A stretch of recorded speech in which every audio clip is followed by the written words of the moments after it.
stomach, you can see the esophagus and esophageal sphincter, like in between esophagus and the stomach, upper part of the stomach, there's a sphincter there, and esophageal sphincter, and then this the edges is there.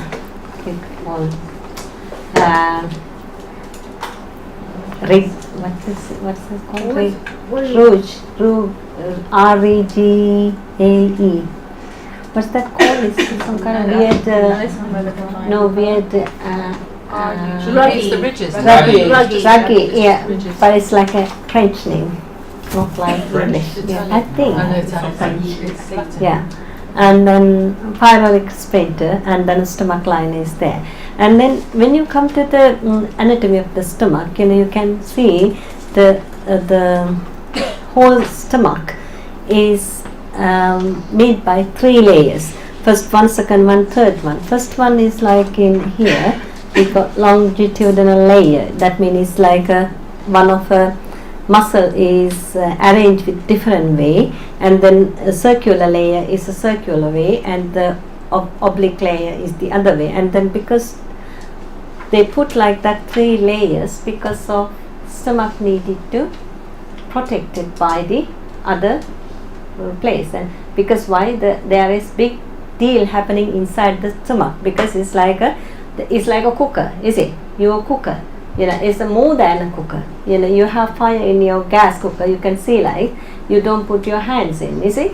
You're going to have pot in, like a kind of very fire resistant pot, and just stomach is like that. Inside there is fire, and there's a resistant pot there, and then that fire is not leaking to the outside. But nowadays there is a disorder called leaky gut.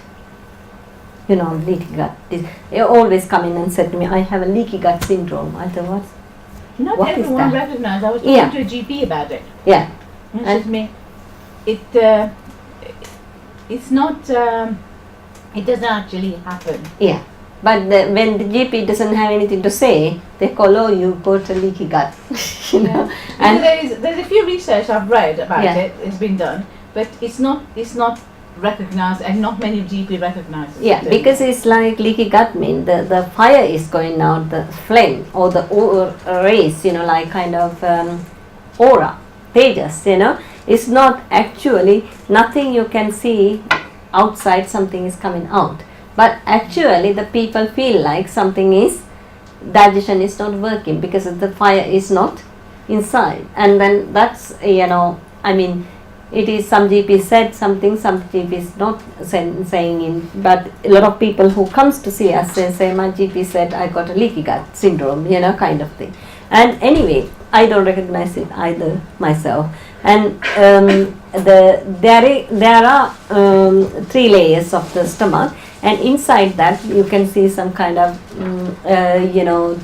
some edges and some kind of way they formed inside that to much more. It's like a frilly cloth. If you take the cloth out, you can see like loads of big space, but it's a frills, because it has to be given a much space to food to be digested, and that's what is the stomach look like. And then this called duodenum, and duodenum, some kind of sprint is there, and then lesser curvature and greater curvature is outside, and this is the anatomy of the stomach. And you can if you want to, you can go and see some other books and see the anatomy and physiology, what's happening. But most of the people are knowing this kind of stuff, and they don't want us to talk about this.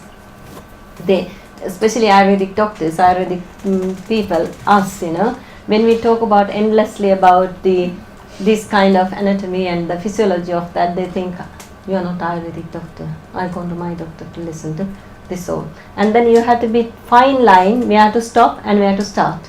Don't talk too much. Don't not talking about it, because why? They want to know you are correct doctor, on one hand. The other hand, you are not a Western doctor. Is both lines you have to be be careful when you're going to talk about anatomy and physiology. And then some people would like you to talk about Agni because they're coming from different angle, and some people want you to talk about gastric fire, and it's a different and enzymes, and it's a where are the people coming from, which angle you have to use according to that your language. Like most yogi people and who is fed up of Western medicine, and they take on board mindfulness in the body and meditation and everything. You don't have to talk about a lot about Western side, because they think you're going to talk to me like my doctor. But if you feel like you are a banker, you are coming from London, and you are like a little bit of Western way of thinking, then you have to logically explain what is it happening in a stomach, kind of thing. And this is like you have to see in front of the patient who is, and then you appropriately you have to learn use your language. Okay. And again, don't go more cuckoo at all, saying, oh, you are Avalamba Kappa, you are Pacha Kapita, Sadha Kapita. This is not on, because why? People don't know the thing about that. And you have to think to yourself, if somebody knows about the Ayurvedic student come and talk about some Avalamba Kappa, then you can see, it is in a chest, this you can understand that. But other than that, is no point talking about the things they don't know, because it's like that is you're going to show who you are, and the patient think, oh, the doctor is full of herself, I don't want to go to her, kind of thing. And then like that fine line when you're talking about anatomy and physiology with the patient, and talk about it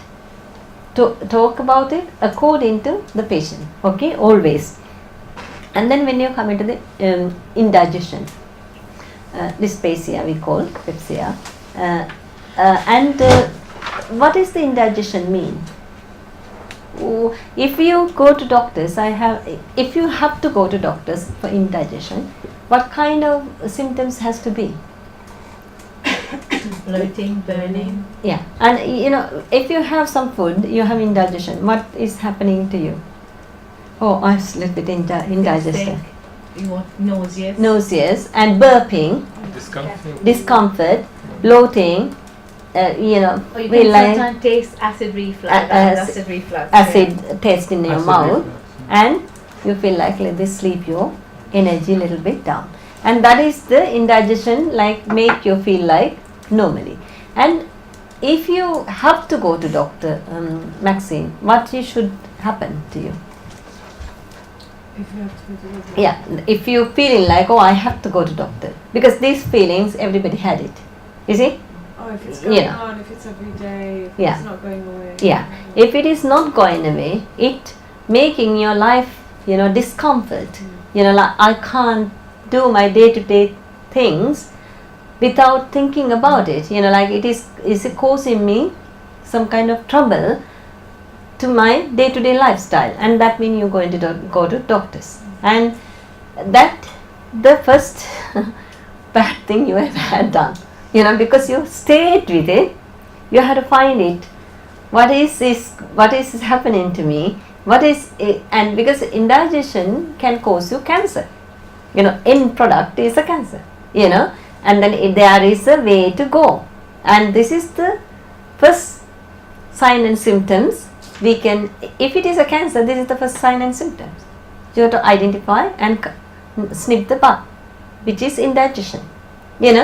And then people waiting for, the thing is, when you go to doctors, what happening, this keep going on, like heartburn, feeling full, sick, belching, burning sensation, that then you go into doctors. Then before you, they very good, they give you some kind of how to cut indigestion. They give you some kind of, they saying with food and medicine, food and anything, nothing wrong with that.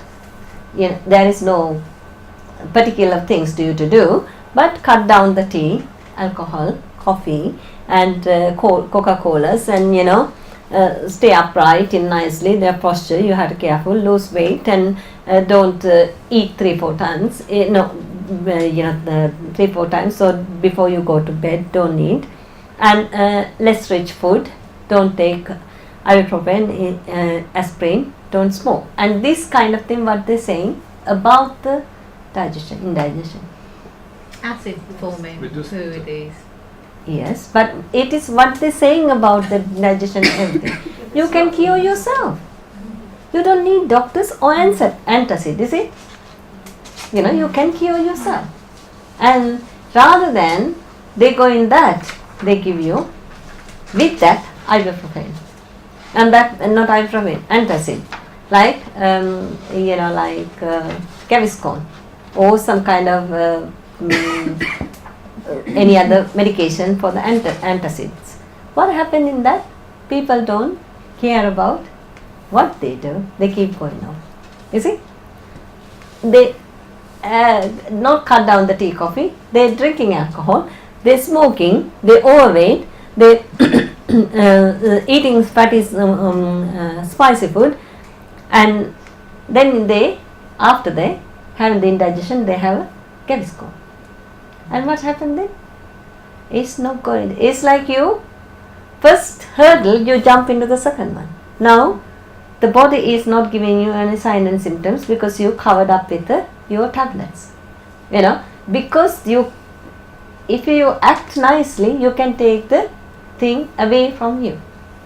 And like if I see now like indigestion, I know what I have done, definitely. And then the second thing they say is stress. Stress is why this the time. What I say, stress is you are not thinking about your food and sit down and eat properly 10 minutes with the people is cause you stress. Is a stress to the tummy, not the stress to the head, tummy. And if you have that 10 minutes sit down and eat properly and your meal, and there is no stress, because other stress you can't cut down all the stresses. You cannot go into work. You have to work. You have to do stay in a stress situation. But you can do the time the tummy got stressed. You have to little bit care about. And then if you do this, there is no cancer in a pathway. But people don't take your responsibility and take the Gaviscon and other some kind of antacids, and that means you go to the second one, and then when you go to GP, and if you have to go to GP, it is like after 55 or older people. Why? What's happened to 55 or older people? Cancer risk? No, it is because they're already in bloody medicine already. Diabetes, high blood pressure, this, they already started the problem. Antacid, non-steroid drugs and blah, blah, blah. And that means they already have something to do with indigestion. Lot of indigestion, digestive problem caused by the other medicine. Yes? Sorry, in the previous slide it was written prop your head and shoulders up. I don't understand this. Because it's acid. So when you're sleeping, you're semi-recumbent when you're sleeping rather than flat.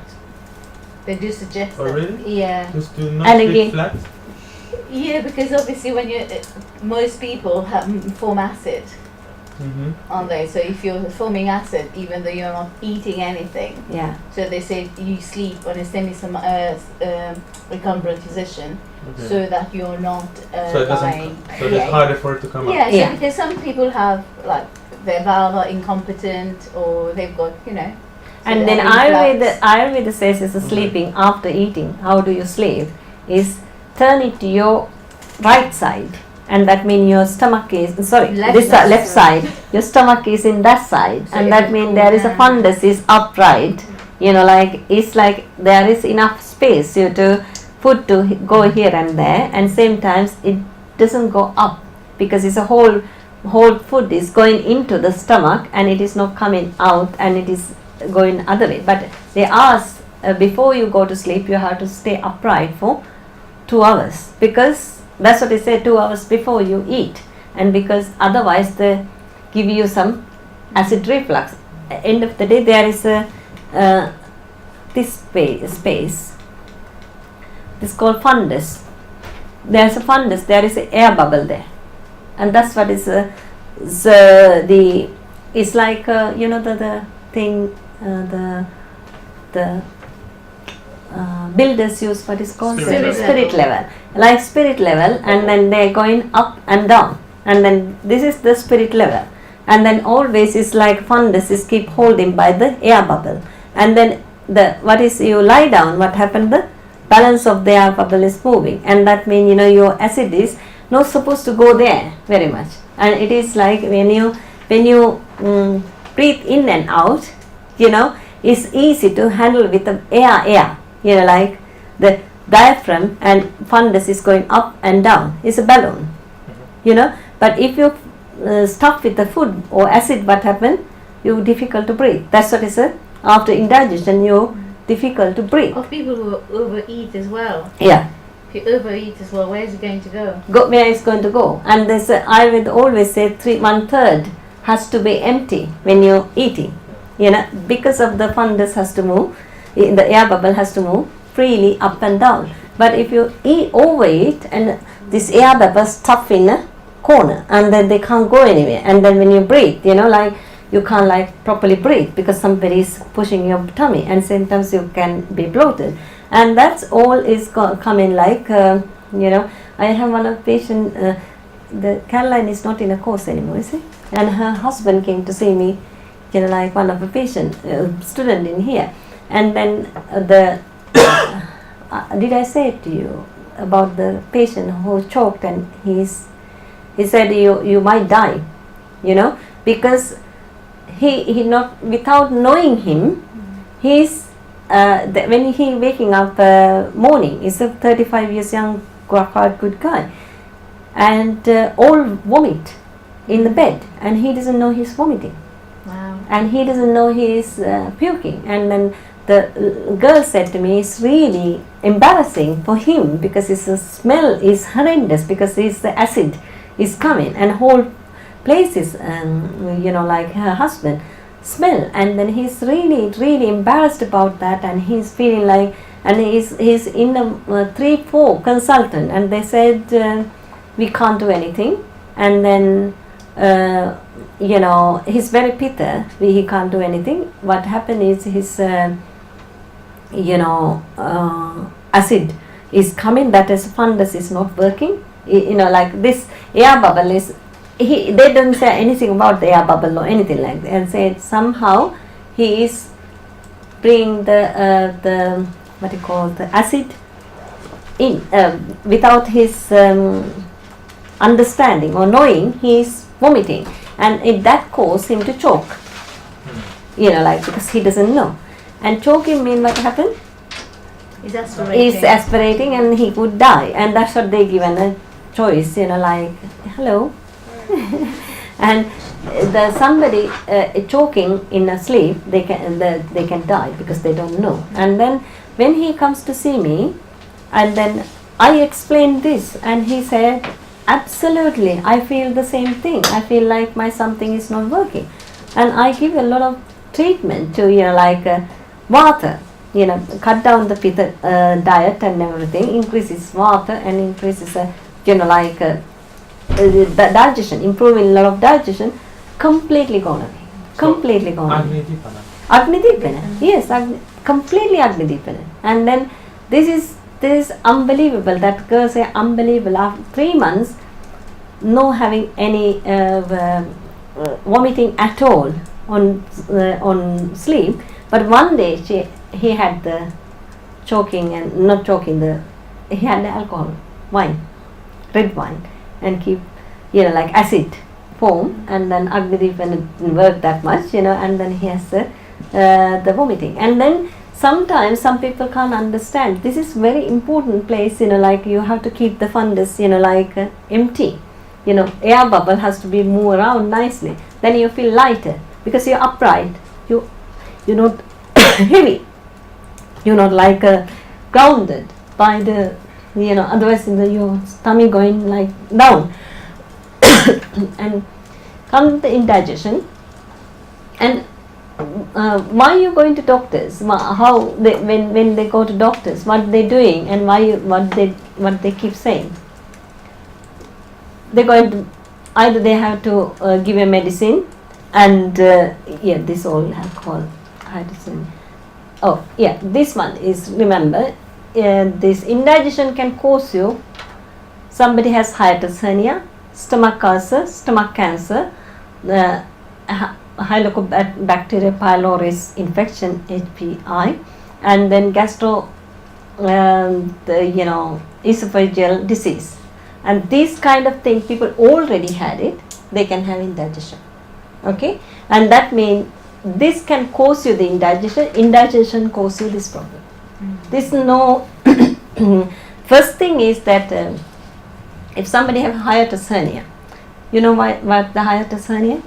Yeah, this air bubble thing again, and like it's going up, and you feel like somehow the indigestion cause you the air bubble to not to like form nicely, or it's like heaviness, and it is you can't breathe, and then your acid is coming out, and this called hiatus hernia. The from the fundus is coming out, like there is diaphragm, that diaphragm, and then stomach is going like that, and the diaphragm, it's causing problem to diaphragm to like coming out, pushing diaphragm out, and it is called hiatus hernia. Hiatus hernia is very kind of debilitating, because they can't breathe, they can't talk, because why is like always that pressure from your diaphragm, and that hiatus hernia, and it is heartburning. Always they find it like the acid reflux, kind of thing. And then this kind of thing is all indigestion, and and then we have to go to the second one. If indigestion is not cured, is the second version to the second hurdle is the ulcer. The indigestion means acid comes and give you a signal, I am here, do something about it. If it is not, what happen? It can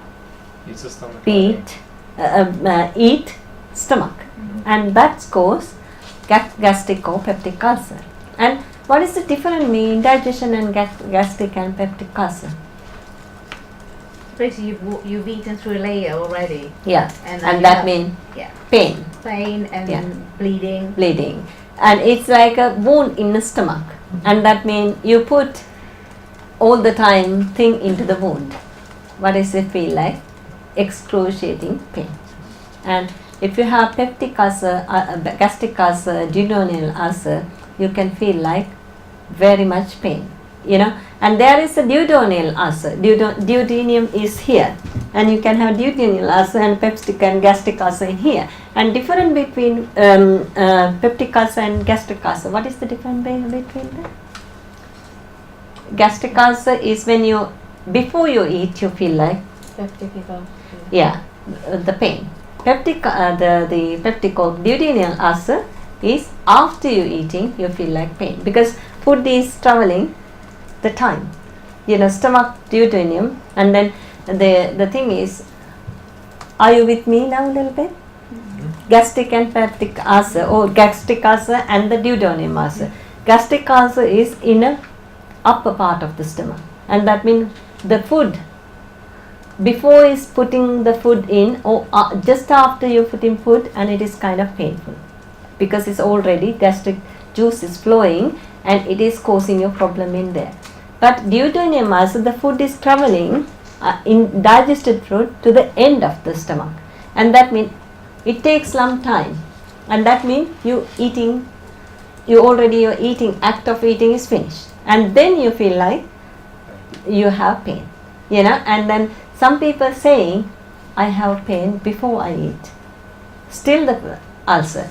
Sometimes people saying, after 2 hours later, I feel like I have so much pain, and still you have ulcer. But where the ulcer is, it's given indication. Is the upper part of the stomach, or the lower part of the stomach, or the duodenum. Okay, and like gastric ulcer, peptic ulcer you can have. And sign and symptoms, burning. Most the thing is like burning and then abdominal, pain. And indigestion, heartburn and feeling sick. And some people, it's a peptic ulcer, they feel like they can't tolerate any food. Because why? Because of the pain they vomit, not the food.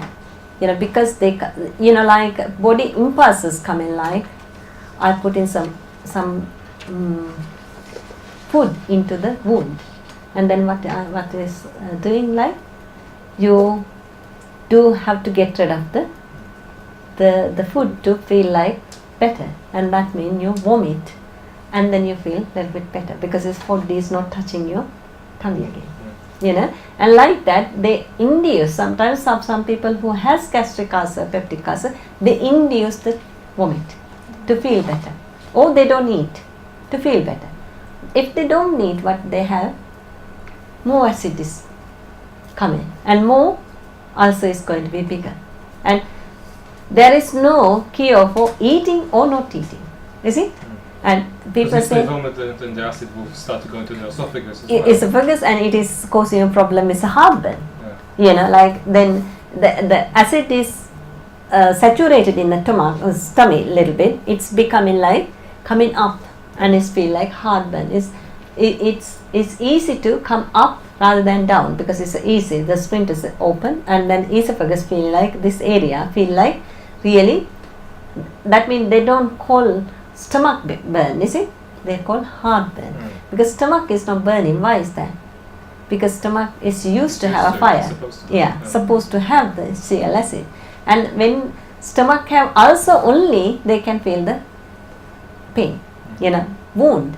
But when you come in, the esophagus not supposed to have it's Cl acid. And then a reflux comes, what it will call heartburn.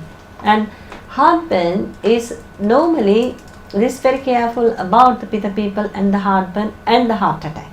A lot of people not identify heart attack and heartburn. They're similar symptoms. Very similar symptoms. And a lot of people think, I have a heartburn, but they have actually heart attack. And they usually carry, if they're having a heart attack, they always carry with central back pain between basically your two shoulder blades as well. They always, and they have loads of burping, and they think it's indigestion. It could go on for a week or so. And then all of a sudden, that person will die of a heart attack. Without knowing. That's a really unfortunate thing, like heart attack and indigestion. Even doctors can't identify. So many doctors ask the nurse, the patients sending away, you have a heartburn. But the first thing you would do, if anyone in the ward complained of heartburn, you would do an ECG. You will do it. But they come into ward and they are hospitalized, is it? We do it, but even though if you went to the hospital with a heartburn, first thing they will do is an ECG, and they will do what's called cardiac enzyme, just to see whether that's raised. If your troponin level is raised, then they will obviously put you in a cardiac ward. But normally we go to GP with heartburn. That is quite grey area, is it? It is, but the thing is that it depends how you will tell the symptoms to your GP. But as a patient, you don't know. Well, you've got to be true to your symptoms, because sometimes symptoms are so subtle that you don't even. Patient doesn't. I would say they don't make the difference between after food, before food. So the GP need to be quite proactive, asking those questions. But most of the time, I think it's a lot of timing, is like because of the similarity with the heartburn and indigestion and the heart attack, and they said, okay, have a Gaviscon for 1 week. If the pain goes away, it's not a heart attack. But at that 1 week, sometimes if you die, then it is a heart attack. It is a heart attack.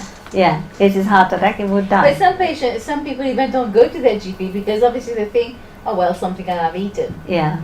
And that's happened to someone that I know. For a whole week. Bringing that, and next thing, basically she just. And we all tend to do that.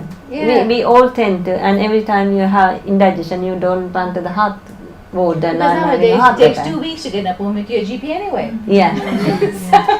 Yeah, by the time it's enough time to die. You're dead. Yeah, you see? Joanne was saying her brother thought he had indigestion, been on Gaviscon for months, and then had a massive heart attack. Yeah. But he self-medicated. Yeah, also people are self-medicating as well. You know, and other thing, if you have heartburn, the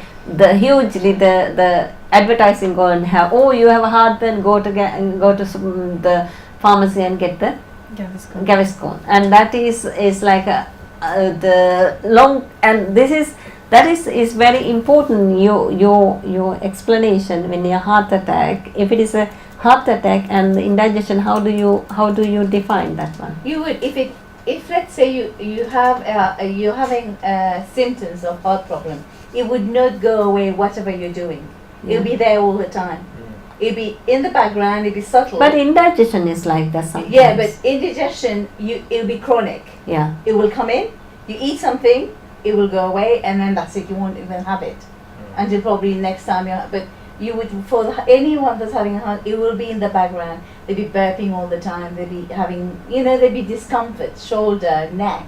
Yeah. But they will think it's just back. Because back, and that other thing is a back. Back, central back pain. Central back pain. Yeah, when you have indigestion, you don't have back pain. You don't have central back pain. Yeah, it's because of the heart is like a blood circulation, kind of thing. Because you have to understand, some patients comes, you have to put it to the right place in the right timing. Because even they come into us like 3 months, like the person's brother might come into us saying indigestion. But the best thing is indigestion can cure from just like that in Ayurvedic medicine. And Ayurvedic medicine, if it doesn't work, and that means really is a heart attack, like you have to go to not heart attack, it's an angina, and that means your way to the kind of heart attack. But if you really bring it down a little bit, and again, heart condition can cure by Ayurveda as well. So what can you do in this instance if you're in doubt that the person might be having heart? I ask them to go to hospital and get go call 999 yourself. No, if you come 3 months, like indigestion, you suspect this person might have some kind of heart disorder or something like that.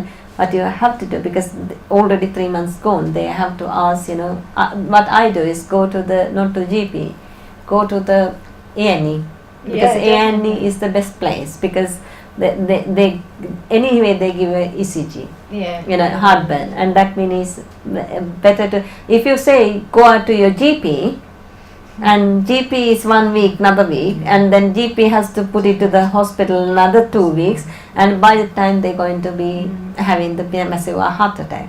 And then if you suspect something, and then maybe you have to tell them, maybe you spend 5 hours your life waiting for this decision, it is heart attack or indigestion. It's much better to sort it out and do something about it, rather than you think, oh, I can't wait for 5 hours, kind of thing. You have to really give a better, I send so many people to the A&E, because sometimes I feel like a lot of people can get a lot of good treatment, and if I don't send to A&E, they will die.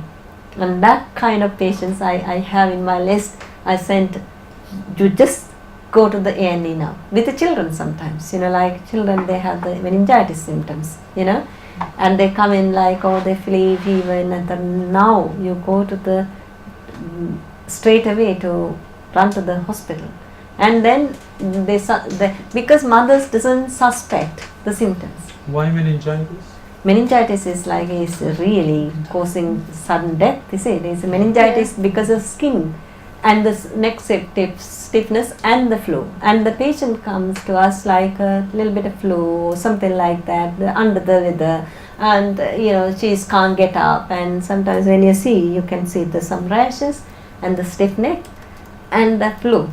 And then you, as somebody who recognized that, they had to send it straight away to the doctors, again, they don't even come into that kind of thing. They feel like, meningitis is quick, but some children, mothers don't understand that much, and that, you have to quickly send them, and the heart attacks are the thing, and the asthma are the thing. Asthma, you have to really ask them to go to A&E, do this thing, and go to A&E, and because it's a nebulizer, they can give you oxygen, and which is we can't give. And then some surgical condition, you can't do. Don't hang around and ask them to take their action and go to A&E. And it is, sometimes people will shout at me, why did you send me? I don't have anything. I think it's fine. You don't have anything. Now you know that. We can treat you. And then again, is that decision, sometimes we have to make it as a doctors, Yeah. With meningitis, you get a very distinctive rash that when you put a glass on it, it doesn't go away. And so you know for definite that there's a problem. Problem is meningitis, yes. And you need to go to the doctors, yes. You put what? Like a glass on like top of the rash, and if it and doesn't go. some people don't have those rash as well, don't they? Yeah. They don't come with a rash. Rash, yeah. But the stiffness is always there. Head stiffness, like neck, and especially baby, they go very limp. Yeah. I remember I because touch with the Katie and Alex hardly ever get flu or something. One day she's had the flu, and it's like once in a blue moon they get a flu. And when I wake her up, and she like that, and I thought suddenly my head is like, I didn't even wait to Jeff to tell, and I took the baby and ran to the hospital, like in a car. And then I run to every doctor. My child has a meningitis, and then because it's the stiffness, but it's supposed to be not meningitis because they have no vaccination as well. But it's like that is like, as a mother, I feel like we have no vaccination as well as she got meningitis, like that. And then when you go to the doctors, it's not. She has high flu and fever, and she doesn't want to get up, and that's what she's like, stiff neck. Like when I do that, she came like that way. And some it's children can get ill and go like that way, and you have to be really care sometimes, what the sign and symptoms, and you have to give the idea to mothers as well. Just don't hang around, like if it's a meningitis, if it is the high flu, and then some kind of diseases, and you have to get the medicine quickly, or care. Meningitis is a high antibiotic, nothing else, because of bacteria, that's all. And anyway, the sign and symptoms, gastric and peptic ulcer, and then what are the treatment that give you, that is very important. And commonly is like what kind of thing the gastric ulcer, peptic ulcer, people coming from? It's like antacid they give. Then after that, they give antibiotic. Why antibiotic? Bacteria is like the wound, inside the wound. And that means bacteria, what's the antibiotic do? After that, they kill all the good bacteria in the gut, and they indigestion, cause you more indigestion. But the helicobacter infection is usually because of you've got an incompetent pyloric valve, which is between the duodenum and the stomach. So when that is not working properly, you have regurgitation of the bacteria into the stomach. So basically, it's like bacteria has a place in your body. But if it displaces, that one causes infection. So that's one. But it's a simple test. They do what's called a breath test. So they just breathe into, and then they examine the breath. If it changes color, it's a 5-minute test, and they can diagnose it straight away. It's like you give antibiotic. Then they give antibiotic. And then the antibiotic, the second half is the antibiotic killing all the bacteria. But and that is that is the problem. There's antibiotic kill all the bacteria, then you have no bacteria to digest the food properly. And then even though it is simple test, even you go into doctors and they got the bacteria, like what is Ayurveda does is, we give the medicine to not to stay bacteria go. It's simple to Ayurveda as well, because it's if you take something, it's give you more than what you have, and that means there is no point to taking that. You have more indigestion. It is like kicking off all the thing again and again. But when you come to Ayurvedic medicine, what happens? They understand that the stomach is too hot, and then acidity level is too hot or too ama is producing, and then they give you the ama pachana advidipana, and then stomach is produce their space again, and that means it is much long term kind of relationship we have the patient with the patient disorder, rather than you're doing the antacid or antibacterial. They all things anti. If you have that, you put that. If you have that, you put that. And then what we do in Ayurveda, we ask why you have that before you give something, and why you have that. What's the cause of this? And without eliminating that, we fighting against that. Means they have some kind of, if somebody fighting against that, there is a casualty. You see, the two people fight against them. Either one of them are dying, one win, and both of them can die, or somebody is casualty to the other thing. Thing can happen outside the area, and like that, I would always say, no, you can't kill the bacteria, you can't give the antacid either. You have to find another way to treat the person, and that is the Ayurvedic.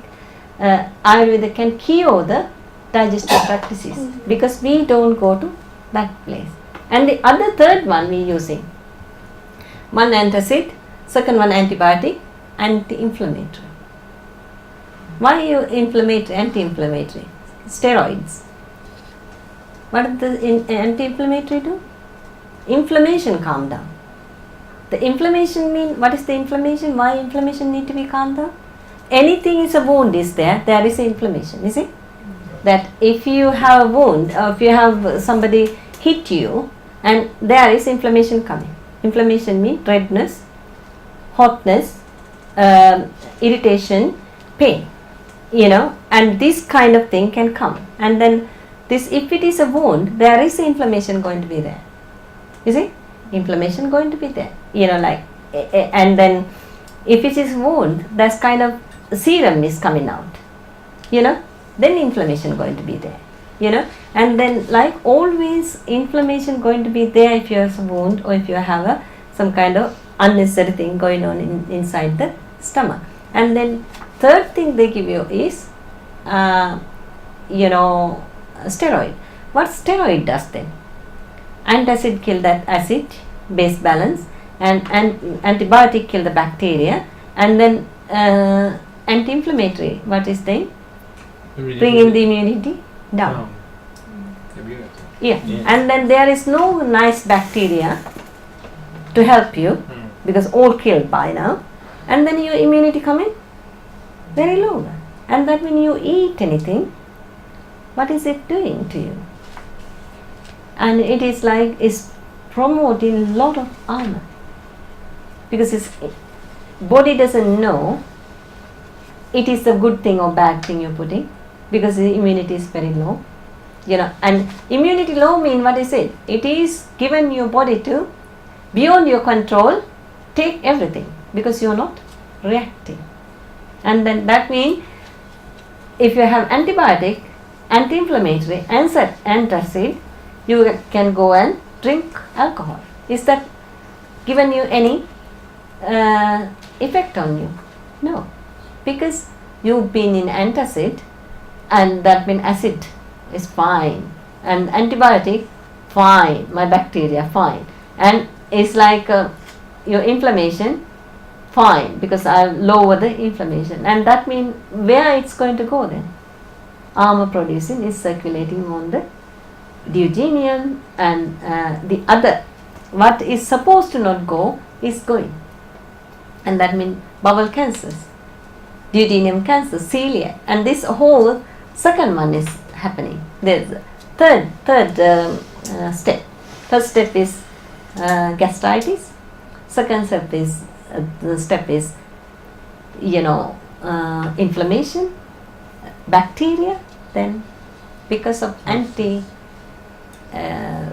inflammatory, and it is like people won't feel it. It is a bad. How are we going to cure ourselves? Already cover all the steps. All the steps covered by pharmaceuticals. Antacid cover that. Antibiotic cover that. Steroid cover that. That means as a patient we don't feel the thing, we have a wound. And then cancer. Because all the body symptoms has covered by the medicine. What kind of world we living? Like the simple thing to prevent from the bowel cancer is take the first step. Indigestion. Treat indigestion. Whole thing is cured. But indigestion happen, first thing people go is have the antacid. And that's what I hate aloe vera. Aloe vera is another thing people found out to acid-base balance. Without taking control of what you're eating, it is not right, I have to cut down, I have to have in my Agni Deepana, Amapachana, they go and drink aloe vera. It's heating, isn't it? Aloe vera. Aloe vera is very cooling, and that cool is frozen everything up. And it's same thing Gaviscon. Gaviscon. Yeah. And it is, Gaviscon is not producing aloe vera producing But the thing is, everyone wants a quick fix. Quick fix. Everybody wants to change their lifestyle. Everyone wants to change their lifestyle. Everyone wants a quick fix. Yeah, they're happy to eat and drink merrily, and then blaming to cancer. And then cancer is a thing, and then it is coming to ulcerative colitis and Crohn's, gastroenteritis, then cancer. This is the pathway it's going. Cancer is not coming like, oh, I got a cancer. No. It's a lifestyle. It's a lifestyle. It's giving you this kind of cancer, and then it is not a cancer is coming like without knowing you. You know that, it is coming. It is because of your behavior. You have the heartburn. We all know that, but no one's taking the first step to do anything about it. And that Ayurveda is very good. When they come into that, we force them to take the responsibility, and we even they don't take the responsibility, we give the medicine to them to Agni Deepana Amapachana. Then they like last time Ajanta you did the person with the testimonial, what she said about Vivian, about diet, what she said about about how she changing, about something she's smoking with, and we didn't ask her to smoke, but changing is given by the medicine, make her to stop smoking and eating differently. And that is if you're not taking your lifestyle responsibility in your hand, we change your body. Then the body will take, you're in a shit, you're vomiting now. Why you're vomiting? Because you eat something bad. And that is like some other thing to people to open their eyes and see. That's the most pronounced thing she said. Yes. For her and her husband, they stopped smoking. 40 years he was smoking. 20 years she's smoking marijuana. And both of them said it was utterly effortless. Within a few days of taking the medicine, he said if you're a smoker, the first cigarette is the big one you look forward to. He said, I just didn't want it anymore. Which medicines did they take? It's not the question. It's not that you already gone to your banking mind. Don't go there. It's not the case. It's don't ask that question anymore. How are you seeing the patient at this? You can see when I do the consultation, shadow consultation one day. It's irrelevant what I give.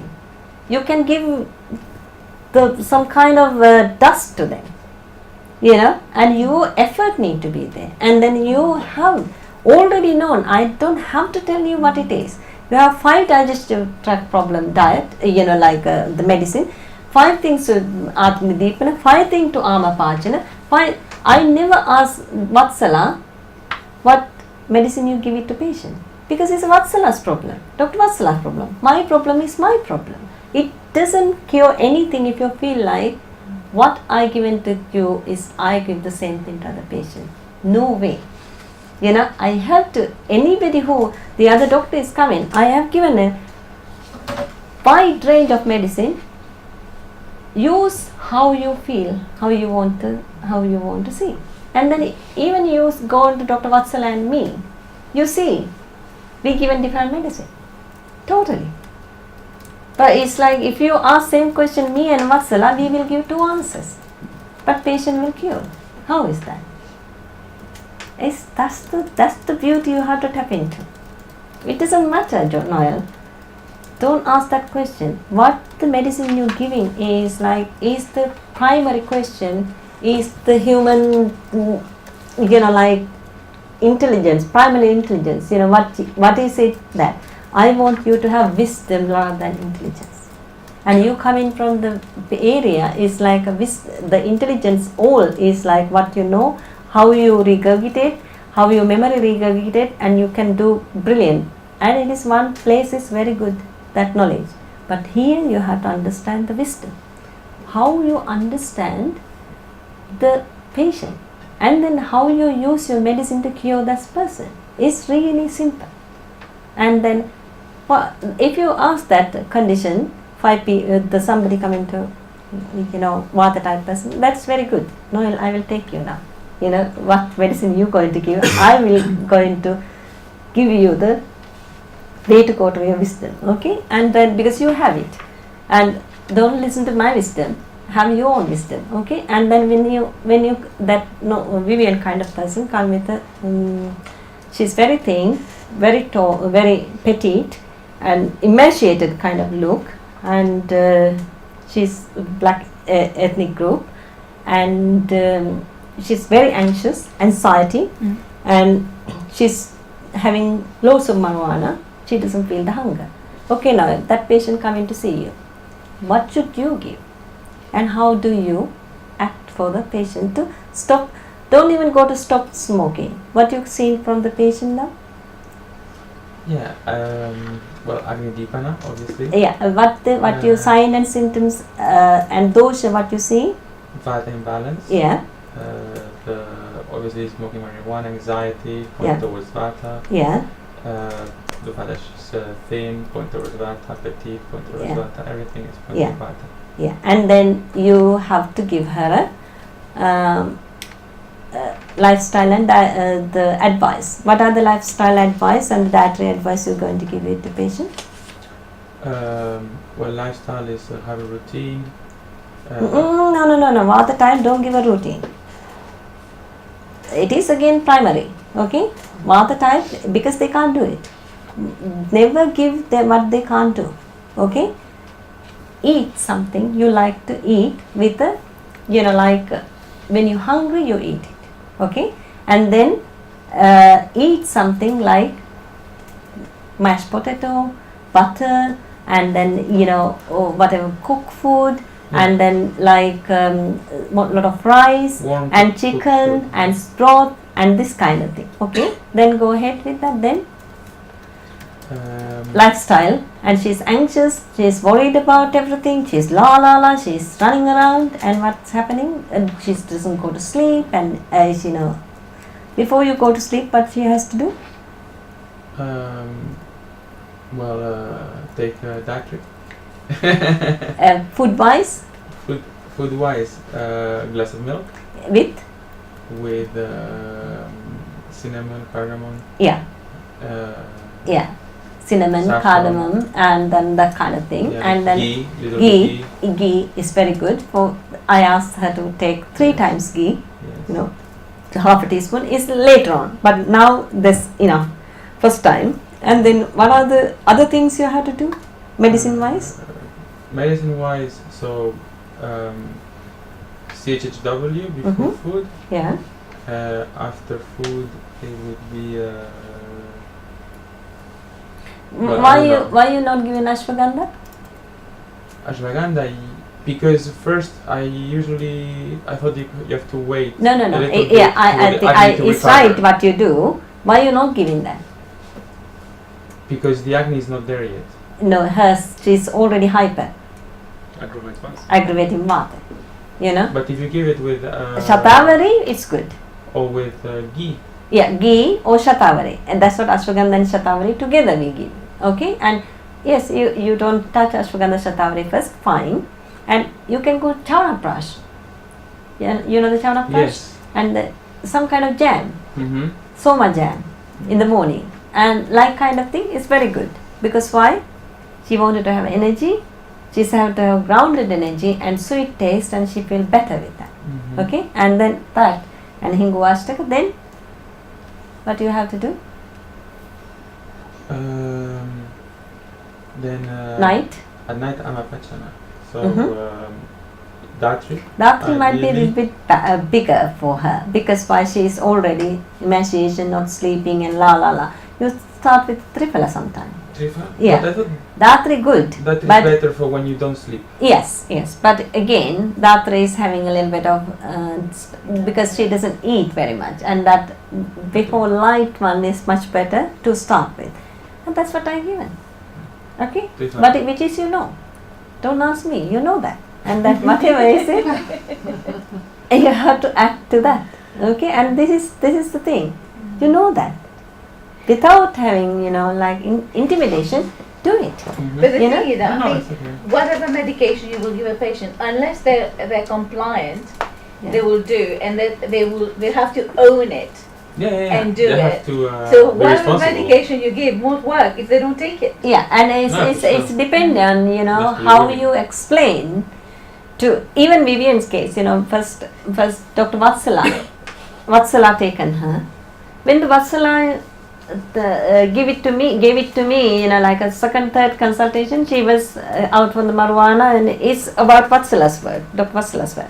And when she given to me the patient, I didn't ever ask, Vatsala, what did you give it to her?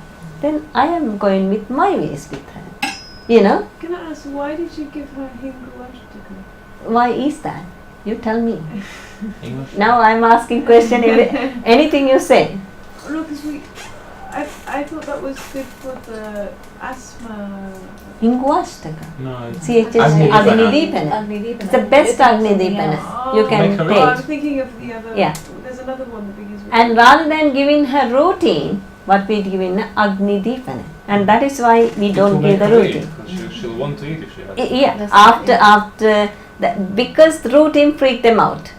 You have to get up in the morning. You have to eat 3 times. They freak out completely. Without saying that, you eat before meal Hinguvashtaka 10 o'clock, 12 o'clock, and 6 o'clock.